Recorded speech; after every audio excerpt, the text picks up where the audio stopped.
Shalom to everyone. Before we get into this is not a simple story. What you're about to hear involves real tensions inside Judaism, inside Israel, and across Jewish communities worldwide. People disagree on this. Strongly, religiously, politically, and personally. This video isn't here to push one side. It's here to lay out the conflict, the perspectives, and the deeper questions behind it. Some of what you'll hear is debated. Some of it is uncomfortable. And some of it is still unfolding in real time. Everything is based on available reporting, public discussions, and analysis. But you should think critically, look deeper, and come to your own conclusions.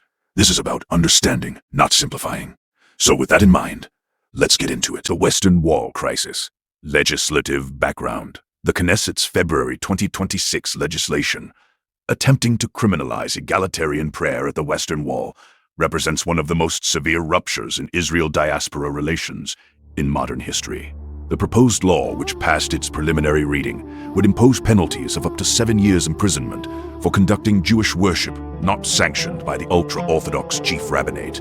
This directly targets the practices of millions of Jews worldwide who pray in egalitarian settings where men and women participate equally. The legislation emerged from coalition agreements between Prime Minister Benjamin Netanyahu's Likud party and ultra-Orthodox political factions that hold disproportionate power in Israel's parliamentary system. These parties have long sought to maintain their monopoly over religious affairs in Israel, but this represents an unprecedented escalation from political exclusion to criminal prosecution. The bill's advancement signals a fundamental shift in how the Israeli state relates to global Jewry, moving from grudging tolerance of diversity to active criminalization of difference. This development has shocked Jewish communities worldwide who previously viewed Israel as a sanctuary for all Jews, regardless of religious observance level. Diaspora reaction. The reform movement's response to the Western Wall legislation was immediate and unequivocal.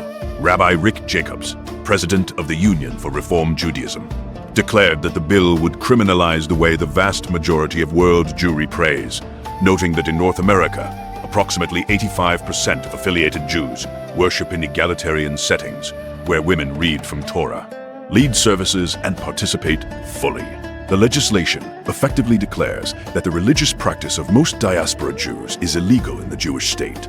This has created a profound identity crisis. How can Israel claim to be the nation-state of the Jewish people while criminalizing the Judaism practiced by most of those people?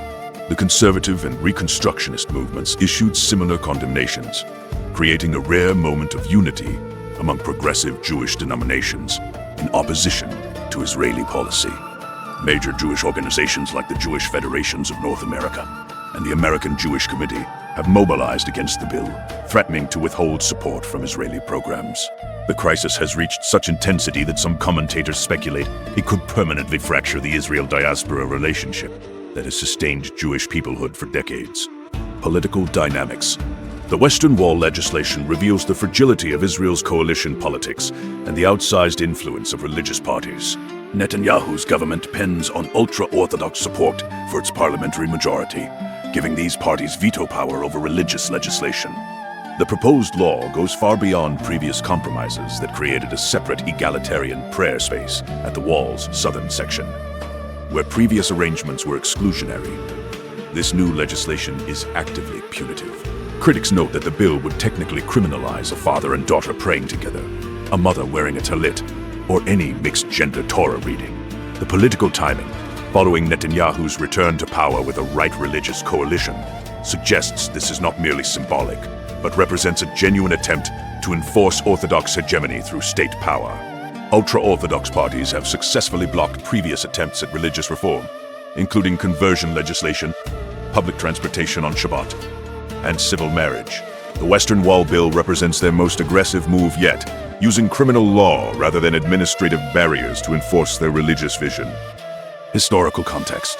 The Western Wall controversy must be understood against the backdrop of the 2016 government resolution that was supposed to resolve these tensions. That agreement, negotiated over years with diaspora leaders, would have created a permanent, equal-status, egalitarian prayer pavilion at the wall. Netanyahu himself endorsed it, only to renege under ultra-Orthodox pressure. The current legislation represents the complete reversal of that compromise, not merely maintaining the status quo, but actively criminalizing alternatives. This pattern of negotiation and betrayal has eroded trust between Israeli governments and diaspora leadership. Many Jewish leaders now view engagement with Israeli religious policy as futile, fundamentally altering the relationship between the world's two largest Jewish communities and creating a crisis of legitimacy for Israel's claim to represent global Jewry. The historical irony is profound. The Western Wall, symbol of Jewish unity and survival, has become the site of the most bitter internal Jewish conflict over religious authority and inclusion. Legal implications. The 7-year prison penalty proposed in the Western Wall legislation places it among Israel's most serious criminal offenses, equivalent to crimes like aggravated assault or certain terrorism-related charges. Legal scholars have noted that the bill's language is remarkably broad, potentially criminalizing not only organized egalitarian prayer, but individual acts of religious expression that violate Orthodox norms. This raises profound constitutional questions about religious freedom in Israel, which lacks a formal constitution, but has basic laws protecting human dignity and liberty. The legislation also creates enforcement nightmares. Would police arrest visiting American Jewish tourists for wearing prayer shawls? Would Israeli citizens be imprisoned for participating in family bar mitzvahs? The absurdity of these scenarios has not prevented the bill's advancement, suggesting political symbolism outweighs practical governance. Israeli legal experts have warned that the law would be unenforceable and would likely be struck down by the Supreme Court. But the political message of criminalizing non-Orthodox Judaism has already damaged Israel's standing in the Jewish world. Young Jews and anti-Zionism, the generational rupture.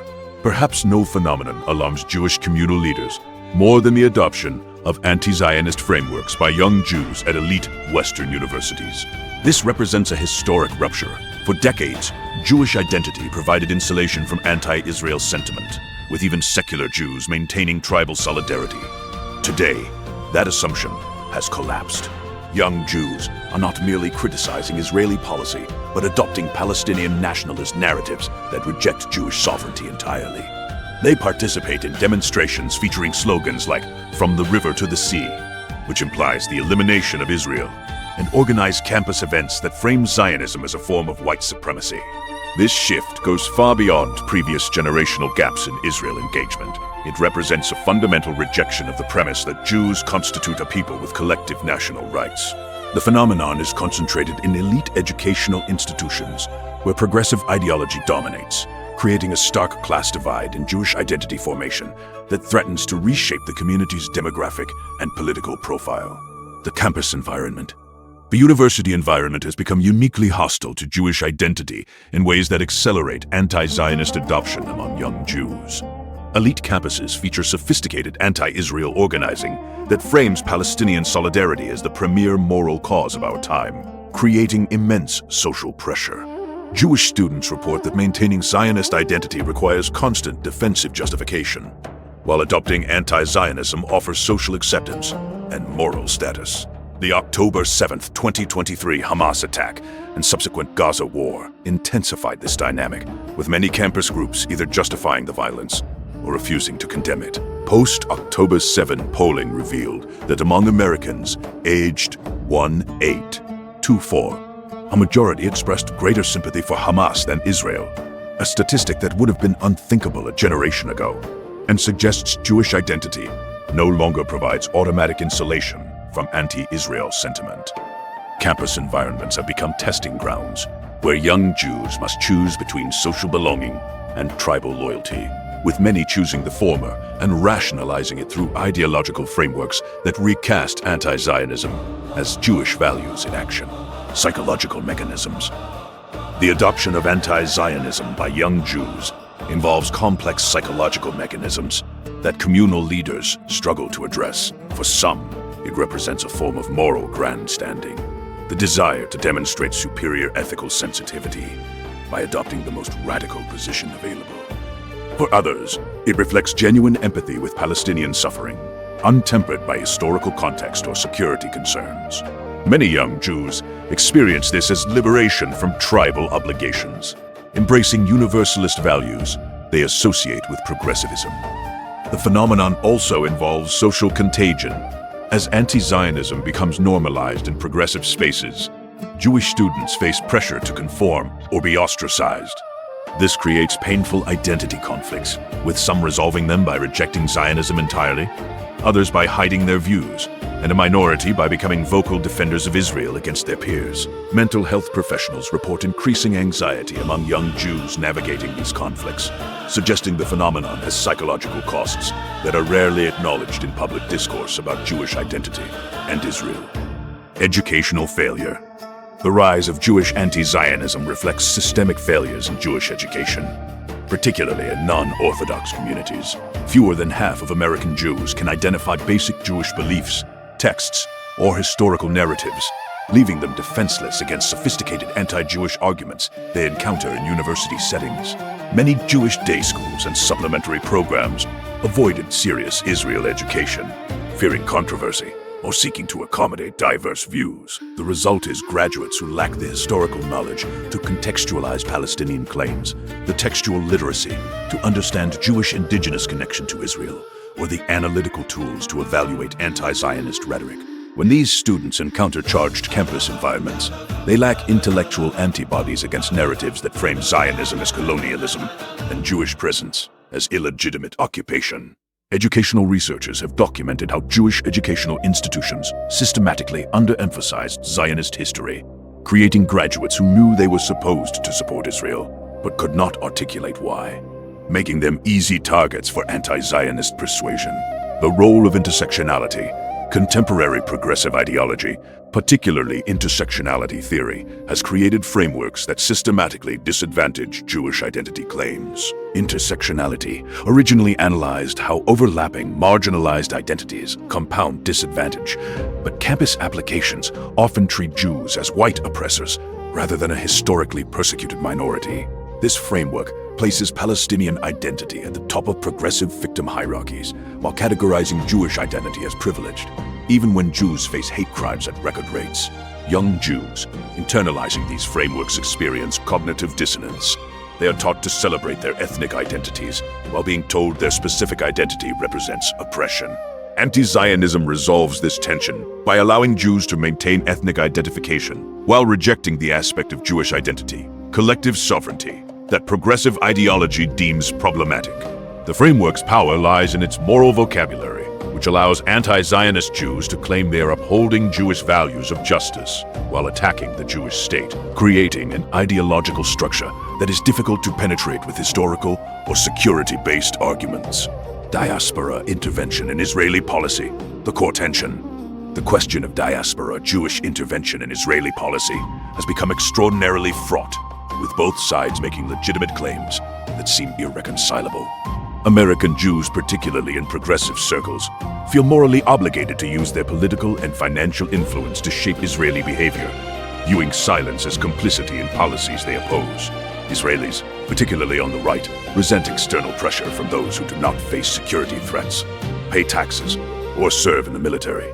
This dynamic has created a crisis of mutual legitimacy. Diaspora Jews question whether they can support an Israel that ignores their values, while Israelis question whether diaspora Jews have standing to criticize decisions they do not live with. The tension is exacerbated by power imbalances.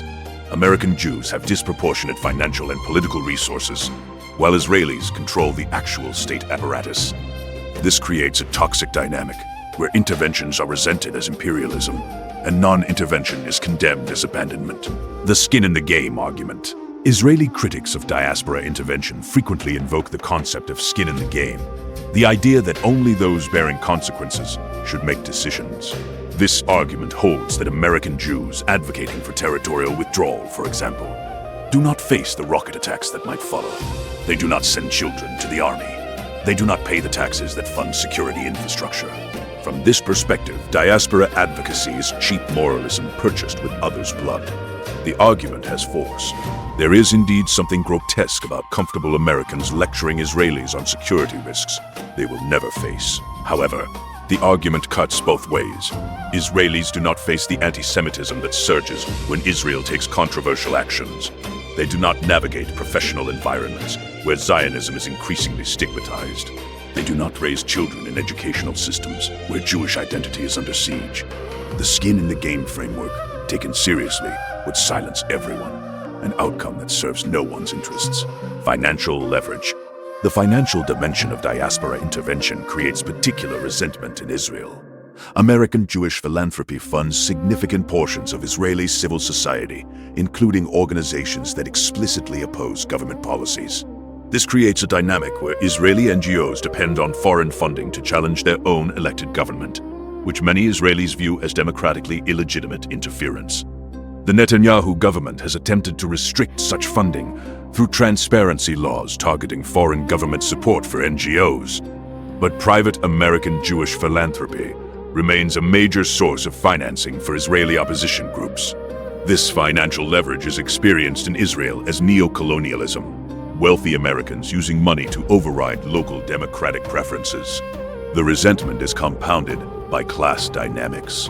American Jewish philanthropists are often wealthy and educated, while their Israeli recipients are frequently elite Ashkenazi professionals, creating an alliance that excludes and alienates working class and Mizrahi Israelis who form the base of right-wing parties. The progressive pressure. Progressive American Jews face particular dilemmas regarding intervention. On one hand, their political values, feminism, LGBTQ rights, racial justice, are increasingly incompatible with Israel's current government, which includes homophobic and racist elements. They feel obligated to speak out against policies that violate their deepest commitments. On the other hand, their intervention is resented as betrayal by Israelis who note that these same progressives rarely advocate for Palestinian LGBTQ rights or women's freedoms under Palestinian Authority or Hamas rule. The selective application of progressive values suggests to many Israelis that the interventions are not principled, but rather reflect psychological needs to maintain social standing in progressive circles. This perception is reinforced when progressive Jewish organizations issue statements on Israeli settlements while remaining silent on far worse human rights violations elsewhere. The credibility gap undermines the effectiveness of interventions and deepens mutual suspicion between Israeli and diaspora Jewish communities. The moral hazard problem. Diaspora intervention creates moral hazard by allowing Israeli political actors to externalize costs. When American Jews fund Israeli opposition movements, they enable those movements to avoid building local constituencies. When American Jewish leaders condemn Israeli policies, they provide ammunition for Israel's enemies while insulating themselves from consequences. This creates a perverse incentive structure, where Israeli politicians can ignore diaspora concerns, knowing that diaspora Jews will continue funding and defending Israel regardless, while diaspora Jews can posture morally without affecting actual policy. The moral hazard is particularly acute regarding the occupation. American Jews can advocate for withdrawal while knowing they will not face the security consequences. And Israeli governments can maintain the occupation while knowing American Jews will prevent the international isolation that would force genuine change. This dysfunctional equilibrium serves neither peace nor justice, but perpetuates a status quo that everyone claims to oppose. Anti-Semitism from the left, progressive hostility. Anti-Semitism from the left has become a defining crisis for contemporary Jewish identity, particularly in progressive spaces, where Jews have historically found acceptance. This anti-Semitism operates through coded language and ideological frameworks that allow practitioners to maintain moral self-conception as anti-racists while targeting Jews. The primary mechanism is the equation of Zionism with racism, which transforms opposition to Jewish collective rights into a progressive virtue. Jews who assert Zionist identity are labeled white supremacists, regardless of their actual racial identity or politics, creating a catch-22 where Jewish self-assertion is inherently suspect. The hostility manifests in double standards. Jewish nationhood is uniquely delegitimized among all national movements. Jewish historical claims are subjected to impossible evidentiary standards, and Jewish suffering is systematically minimized or contextualized away. Progressive anti-Semitism is particularly painful because it comes from spaces Jews considered allies, using the moral vocabulary of justice that Jews helped develop. The moral inversion. A distinctive feature of left-wing anti-Semitism is its moral inversion, the transformation of Jews from historical victims into perpetrators, and of those who would destroy them into resistance fighters. This inversion is visible in campus rhetoric that frames Hamas as liberators and Israeli civilians as legitimate targets, in academic discourse that treats the Holocaust as a moral lesson against Jewish particularism.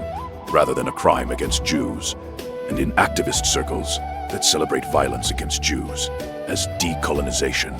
The moral inversion requires elaborate ideological machinery. Jews must be recast as white Europeans regardless of their actual origins. Israel must be reframed as a settler colonial project despite indigenous Jewish connection to the land. And Palestinian rejectionism must be romanticized as noble resistance. This machinery is maintained through selective attention, historical fabrication, and the bullying of dissenters.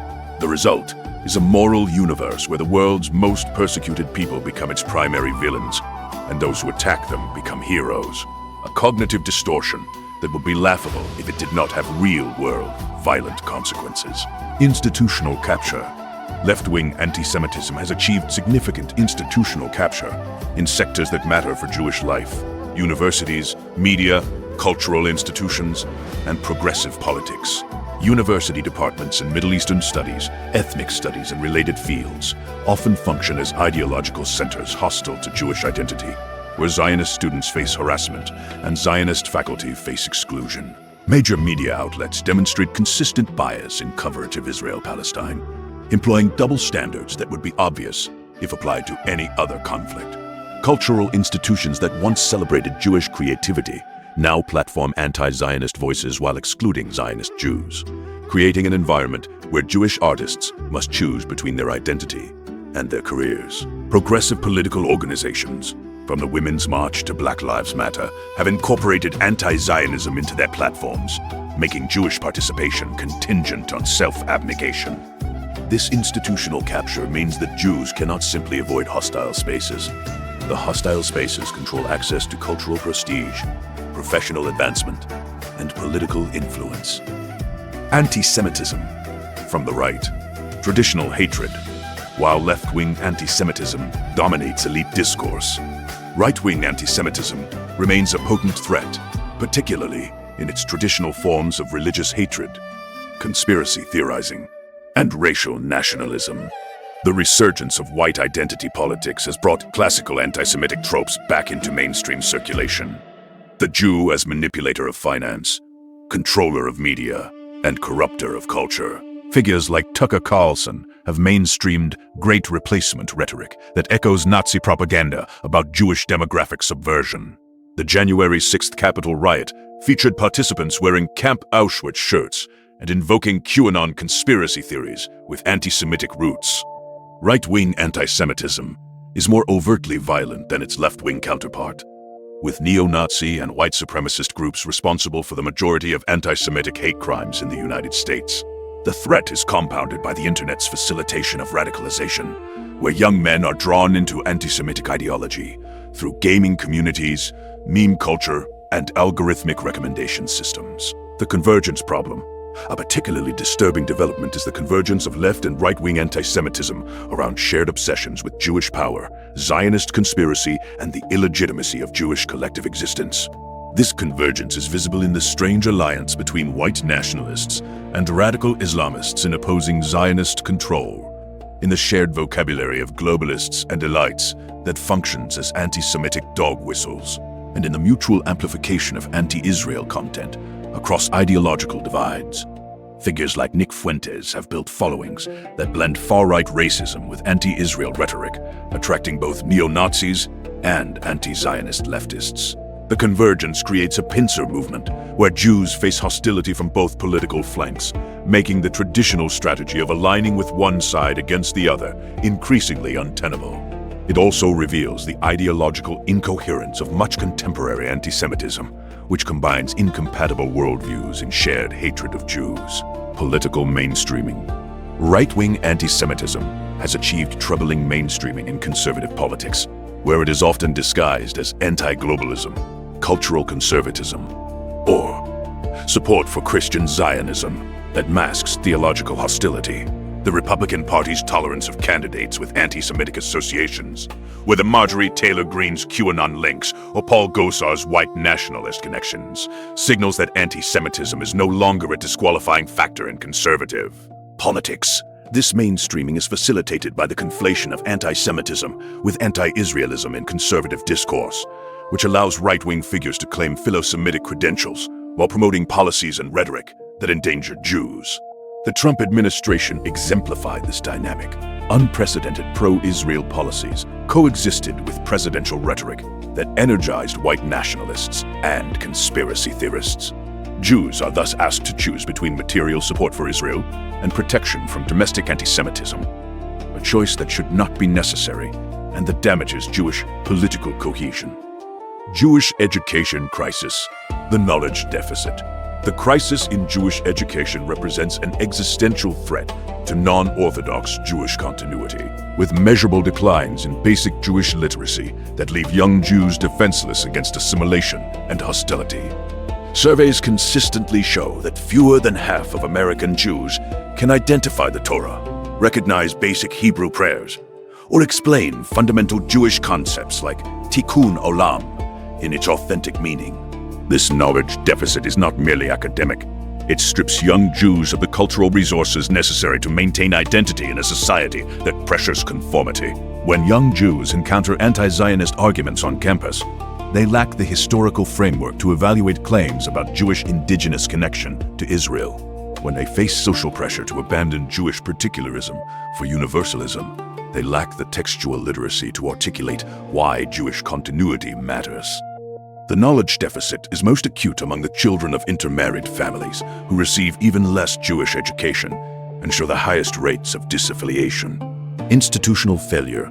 Jewish educational institutions have failed to adapt to contemporary challenges, continuing models developed for earlier immigrant generations in contexts that no longer apply. Supplementary schools, Hebrew schools, are widely acknowledged as ineffective, with high dropout rates, poor curriculum, and unmotivated teachers. Day schools are financially inaccessible to most families and often prioritize academic prestige over Jewish substance. Youth movements have declined in participation and intensity. The institutional failure is partly financial.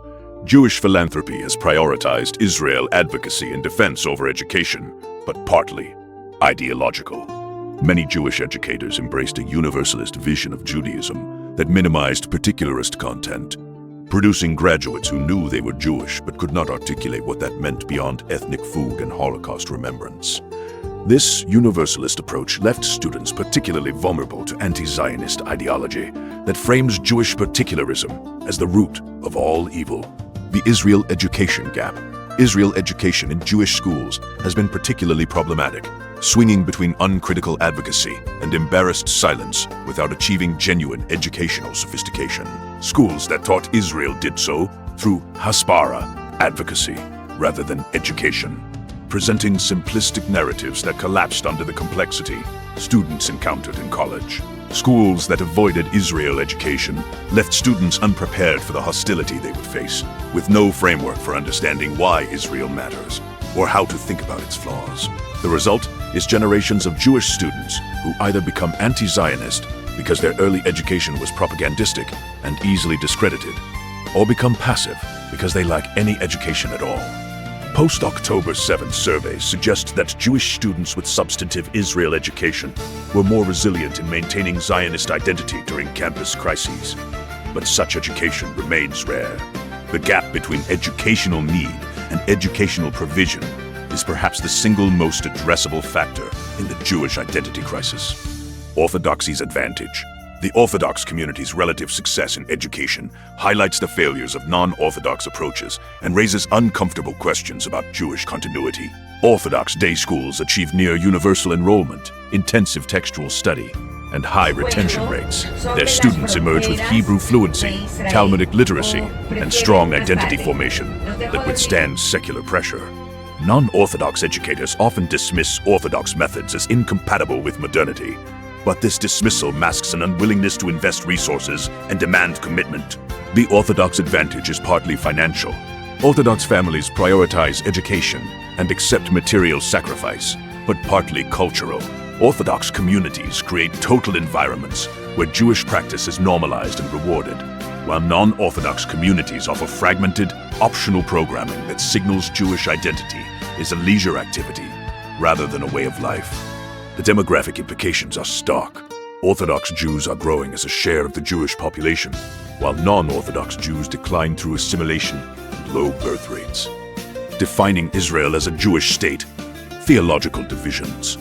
The question of what constitutes a Jewish state divides Jewish communities along theological lines that have political consequences. For religious Zionists, Israel is the beginning of redemption, a divine gift that requires settlement of the entire biblical land and establishment of Torah law. For Haredi, ultra-Orthodox Jews, Israel is a secular political entity of no religious significance, and some groups actively oppose its existence as a premature attempt to force divine redemption. For secular Zionists, Israel is a nation-state like others, legitimized by democratic self-determination rather than religious sanction. These theological positions create strange political alliances and enmities. Religious Zionists and secular leftists may both support the state, but for opposite reasons, while Haredim and anti-Zionist leftists may both oppose Zionism from different theological foundations. The theological confusion means that Jewish state has no agreed meaning, allowing political actors to claim Jewish legitimacy for incompatible policies. The Satmar position. The Satmar Hasidic sect's theological position on Israel has gained unexpected political relevance through their alliance with anti-Zionist political forces. Satmar theology holds that any Jewish state before the Messiah is a violation of divine oath and a rebellion against God. This theological position leads them to oppose Israel's existence entirely, making them natural allies for secular anti-Zionists, despite vast differences in every other area of life. The 2025 New York City mayoral election illustrated this convergence. Satmar communities endorsed Zohran Mamdani, a progressive candidate with anti-Israel positions, because they do not consider Israel a Jewish state and thus feel no solidarity with it. This alliance reveals how theological anti-Zionism can produce political outcomes indistinguishable from secular anti-Zionism, creating confusion about whether religious opposition to Israel is distinct from hostility to Jewish self-determination. The Satmar position also complicates Jewish communal defense, as it demonstrates that anti-Israel politics can emerge from authentic Jewish religious tradition rather than external hatred. The democratic dilemma. Israel's self-definition as both Jewish and democratic creates ongoing tensions that have no clear resolution. A state that is Jewish in character may privilege Jewish immigration, Jewish symbols, and Jewish culture in ways that disadvantage non-Jewish citizens. A state that is fully democratic in the liberal sense would treat all citizens identically, potentially eroding the Jewish character that justifies the state's existence. This dilemma produces constant legal and political controversies. The nation-state law of 2018, which affirmed Jewish national rights, was condemned as racist by critics, but defended as necessary by supporters. The Supreme Court regularly faces cases pitting individual equality against collective Jewish rights. The dilemma is exacerbated by the occupation, which creates a population of millions of non-citizens under Israeli control without democratic rights, making claims of democratic character seem hollow. The tension between Jewish and democratic is not merely academic, it shapes daily governance and Israel's international standing. Diaspora perspectives. Diaspora Jewish perspectives on Israel's Jewish character vary dramatically and often conflict with Israeli self-understanding. American progressive Jews often imagine Israel as a pluralistic, democratic state where all forms of Judaism are equal, a vision incompatible with Israel's actual structure of Orthodox religious monopoly. Israeli Jews often view diaspora Judaism as inauthentic, a diaspora existence that lacks the fullness of Hebrew culture and sovereign self-determination. These mutual misrecognitions produce policy conflicts. Diaspora Jews demand religious pluralism that Israeli Jews do not prioritize, while Israeli Jews pursue security policies that diaspora Jews find morally unacceptable. The gap in perspective reflects different experiences. Diaspora Jews know religious pluralism and fear Christian majoritarianism, while Israeli Jews know sovereign power and fear existential destruction. Neither perspective is wrong, but their incompatibility makes shared Jewish peoplehood increasingly difficult to maintain. Religious pluralism versus Orthodox control, the monopoly structure. Israel's religious affairs are structured around a monopoly system that grants the Orthodox chief rabbinate exclusive control over marriage, divorce, conversion, and burial. This system was established under Ottoman and British rule and retained by Israel for political convenience. But it has become a source of intense controversy as Israeli society has secularized and diversified.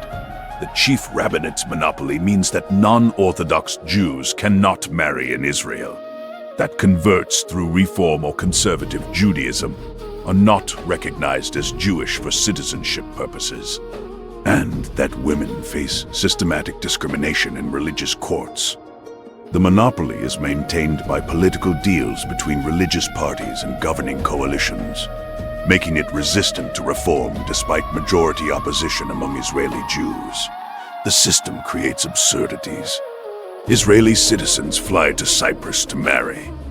Immigrants with Jewish fathers but not mothers are denied citizenship, and the state pays salaries to rabbis who deny the legitimacy of most Jews' religious practice. The conversion crisis. The conversion crisis exemplifies the human costs of Orthodox monopoly. Thousands of Israelis, primarily immigrants from the former Soviet Union, with Jewish patrilineal descent, serve in the army, pay taxes, and identify as Jewish, but are not recognized as such by the state. They cannot marry Jewish Israelis, are buried separately, and face ongoing status insecurity. Reform and conservative conversions performed in Israel are not recognized, forcing those seeking conversion to undergo Orthodox procedures that many find spiritually objectionable or practically impossible. The crisis has produced bizarre workarounds. Conversion courts in foreign countries that are recognized by Israel.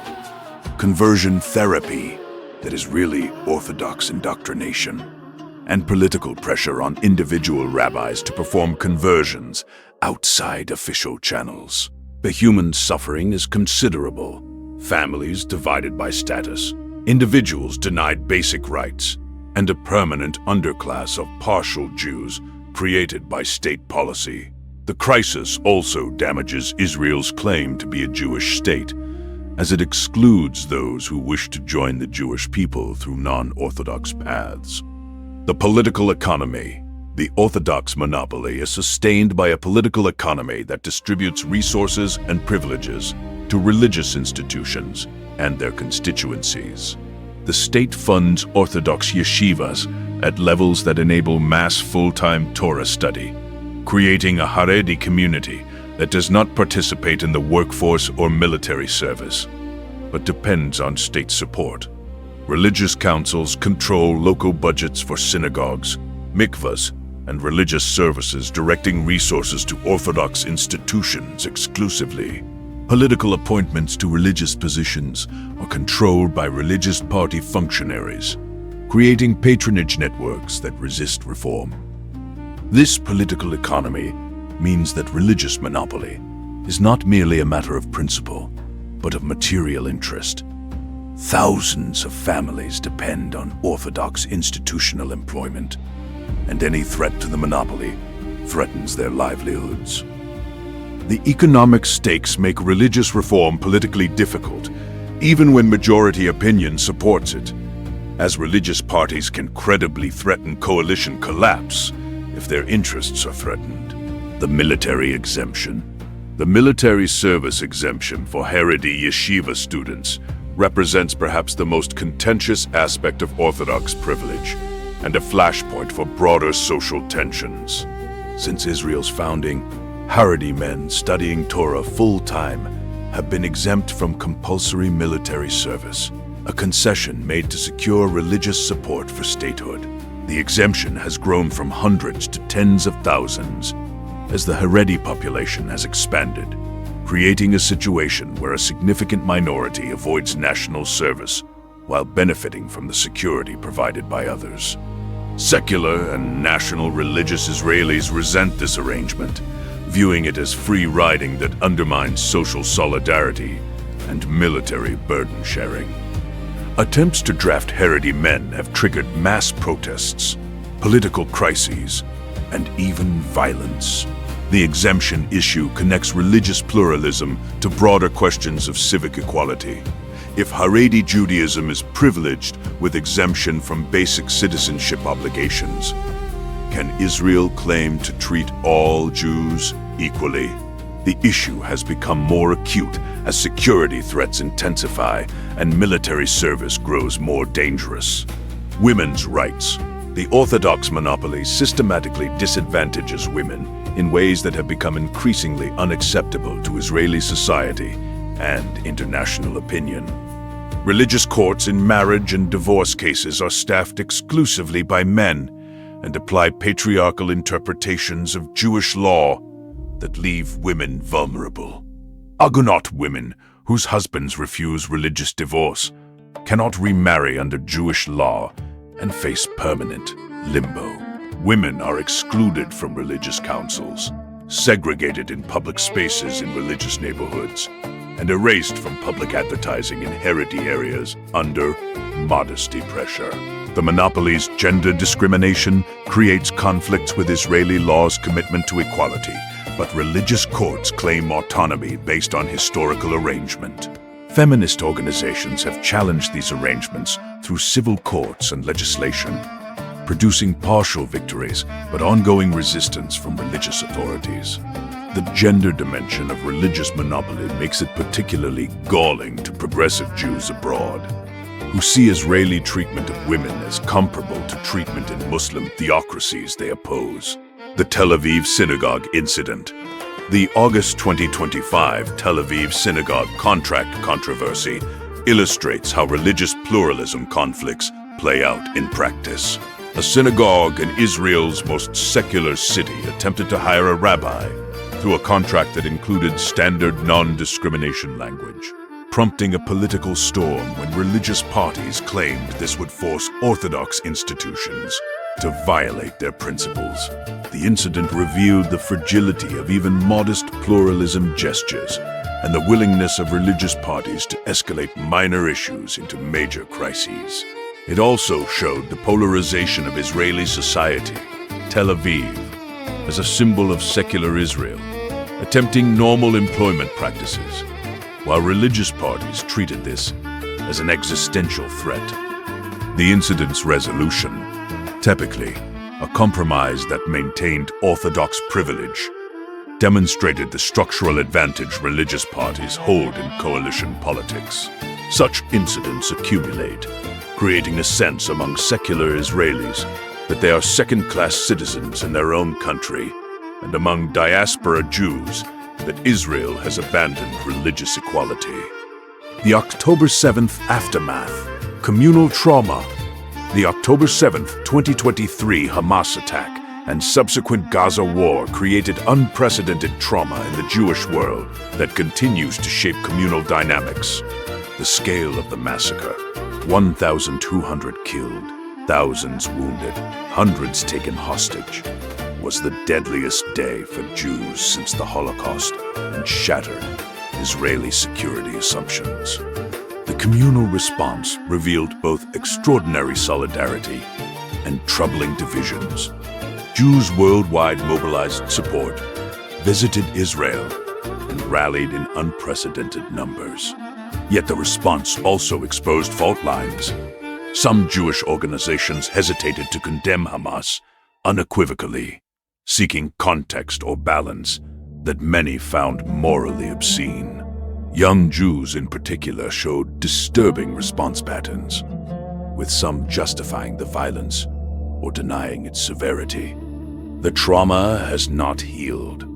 Hostages remain in Gaza, survivors struggle with psychological wounds, and the Jewish world remains in a state of heightened anxiety. The long-term effects on Jewish identity, Israel-diaspora relations, and internal communal cohesion are still unfolding. The hostage crisis. The ongoing hostage crisis, Israeli civilians held in Gaza for months and years, has created a particular form of anguish that distorts Jewish communal life. Families of hostages have become public figures, their pain televised and politicized. The Israeli government's handling of hostage negotiations has been contested, with some demanding any deal to secure release and others prioritizing military victory over hostage welfare. The crisis has strained Israel-diaspora relations as diaspora Jews watch in helpless horror, unable to affect events, but emotionally bound to them. It has also created tensions within Jewish communities over appropriate response. Should Jewish institutions focus on hostage advocacy, risking political controversy, or maintain silence to preserve unity?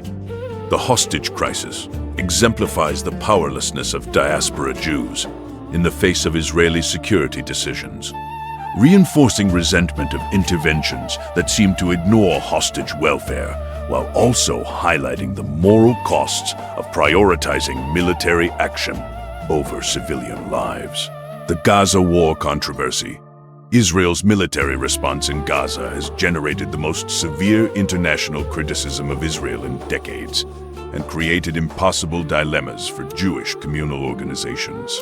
The scale of Palestinian civilian casualties, tens of thousands dead, according to Gaza health authorities, has made Israel a pariah in much of the world, with accusations of genocide appearing in mainstream discourse. Jewish organizations have struggled to respond. Defending Israel risks association with civilian death, while criticizing Israel risks abandonment of the Jewish state in its moment of need. The controversy has been particularly acute regarding campus activism, where anti-Israel demonstrations have sometimes crossed into anti-Semitic harassment of Jewish students.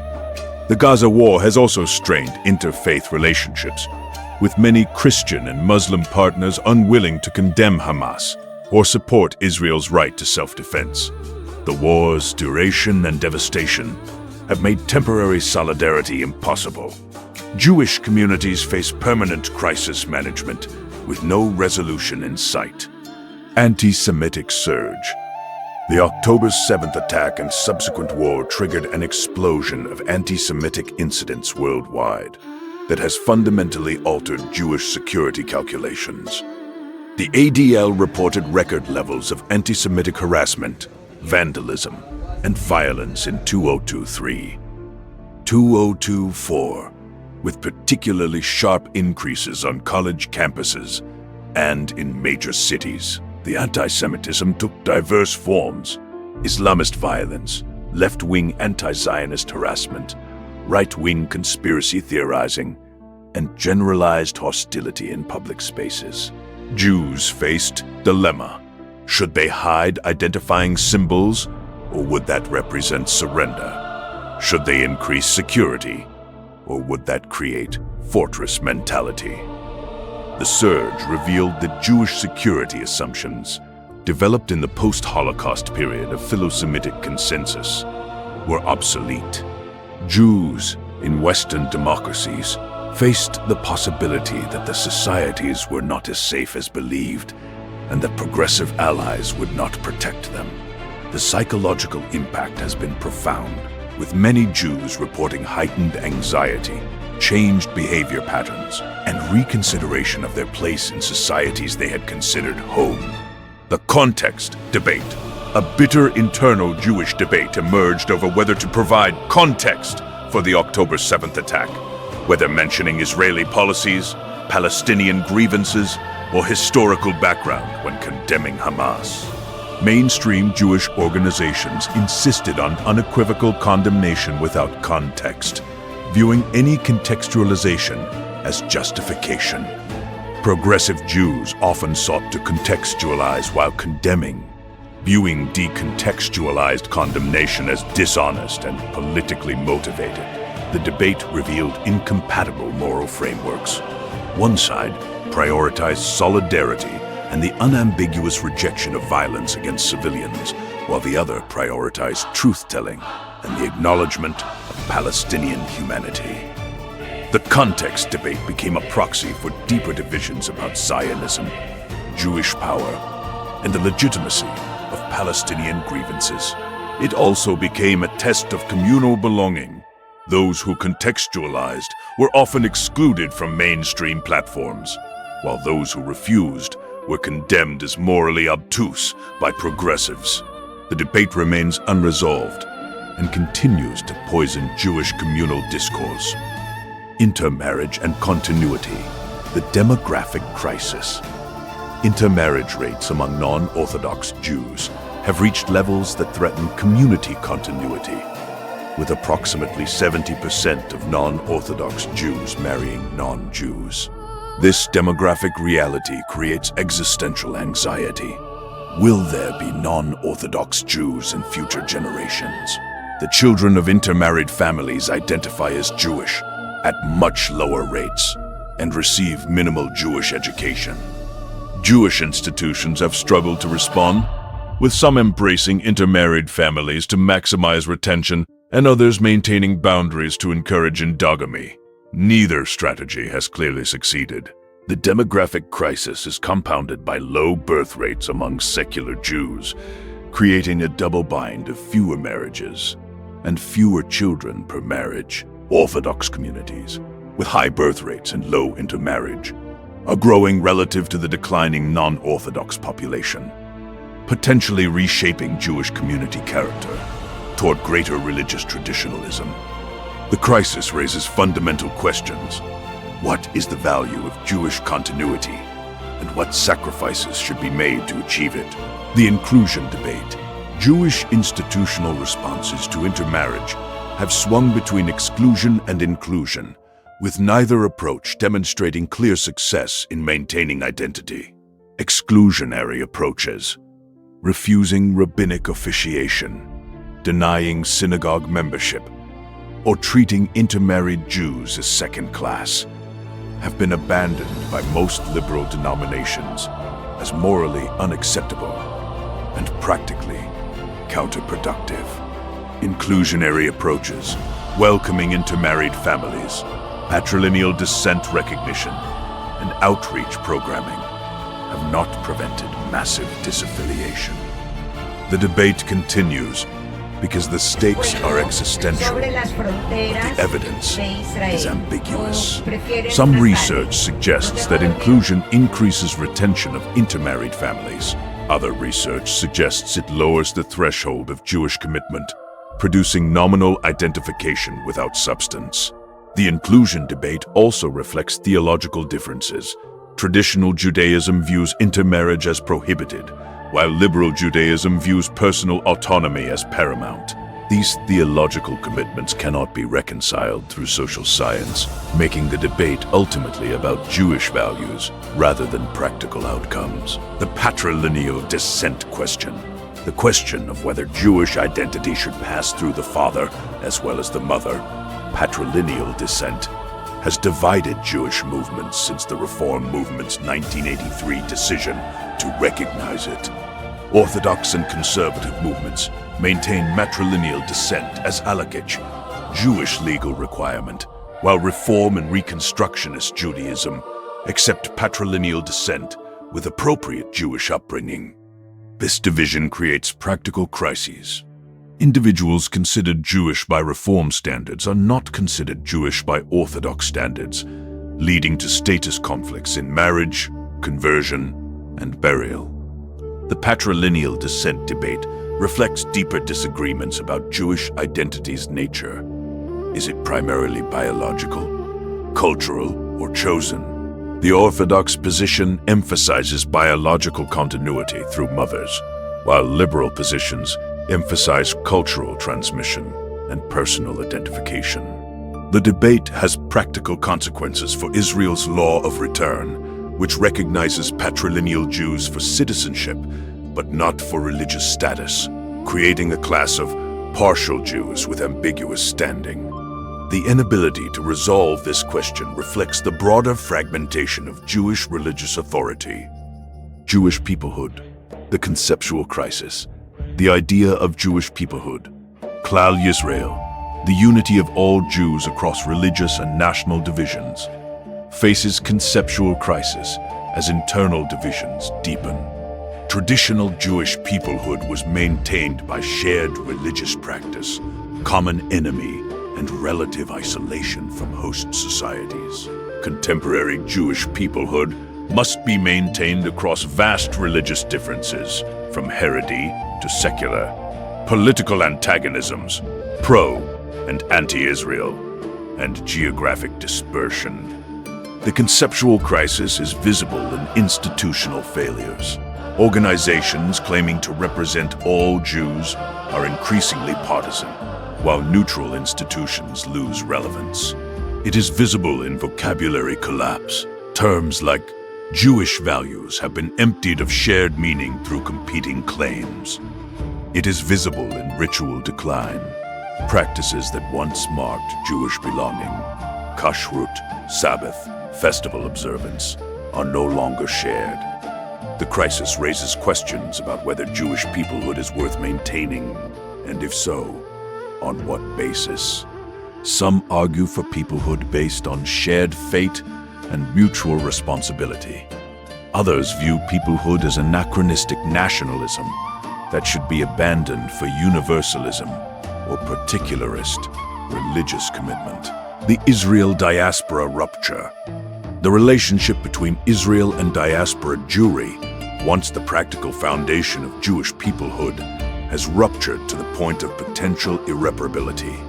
The rupture is driven by multiple factors: political disagreement over Israeli policy, religious conflict over pluralism, demographic divergence as Orthodox Jews identify more strongly with Israel, while secular Jews distance themselves, and generational change as memory of the Holocaust and Israel's founding fades.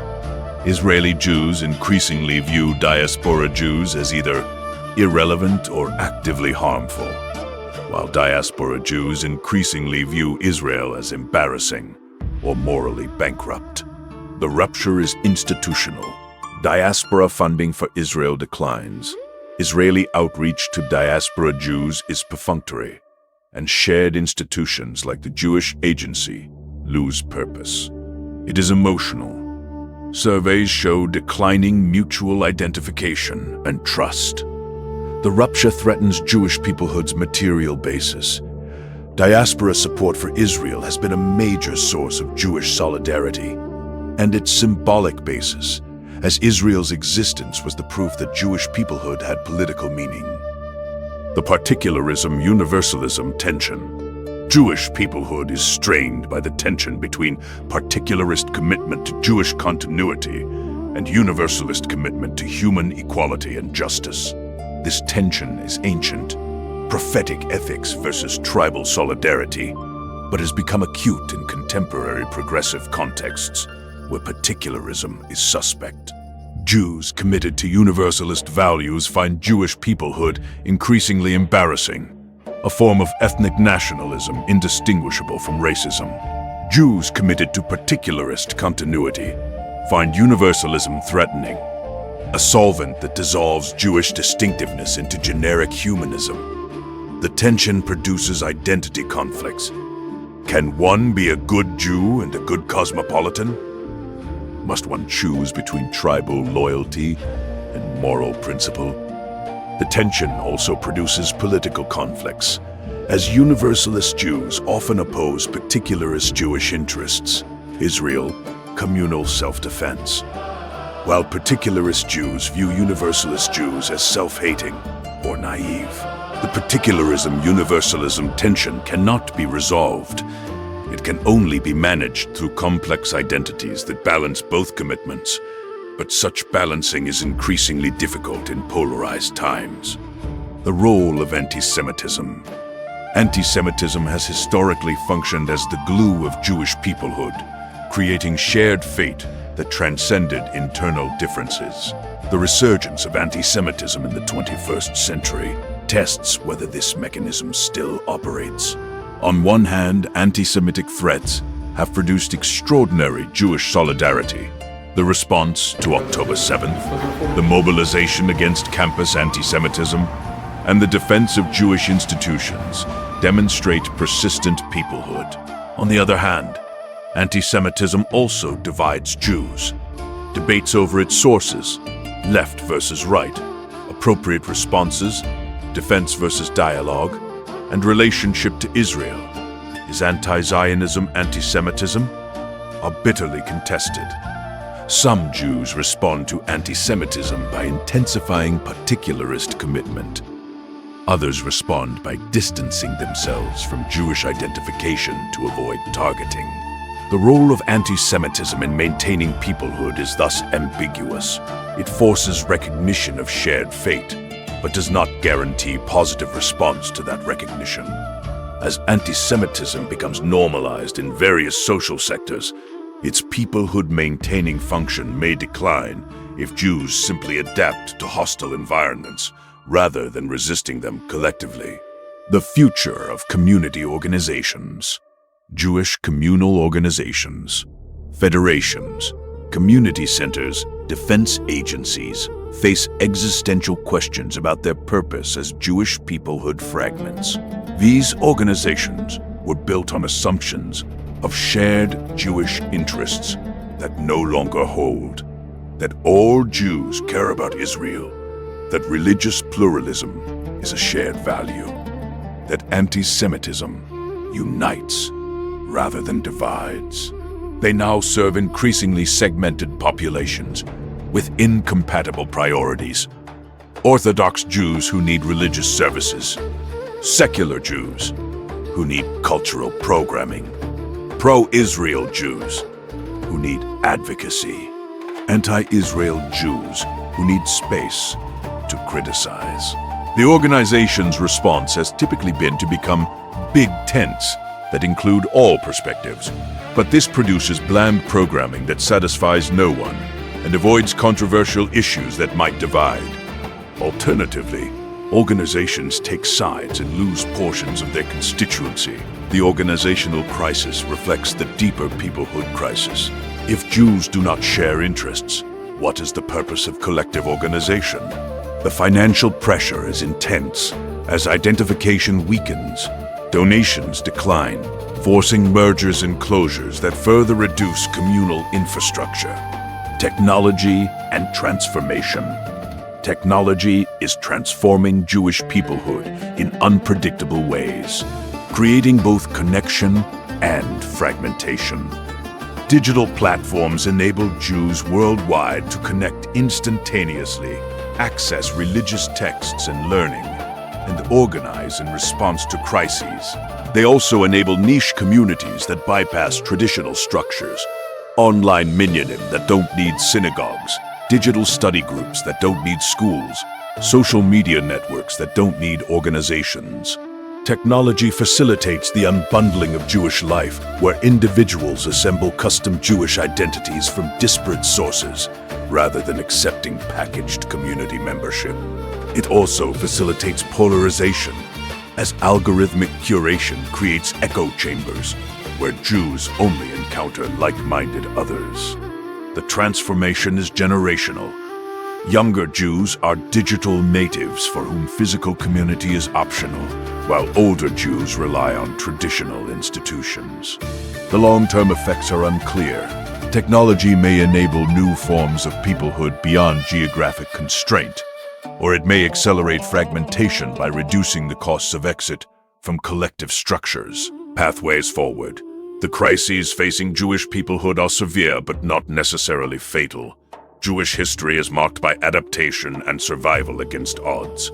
Pathways forward include educational investment that creates genuine Jewish literacy rather than advocacy, theological creativity that develops Jewish meaning for secular contexts, political restraint that avoids forcing impossible choices between Jewish and other commitments, and institutional innovation that serves diverse needs without requiring uniformity. The most promising developments may be local and particular rather than grand and universal. Communities that successfully integrate religious and secular, Zionist and non-Zionist, through shared practice and mutual respect. Such communities exist as exceptions, but could become models.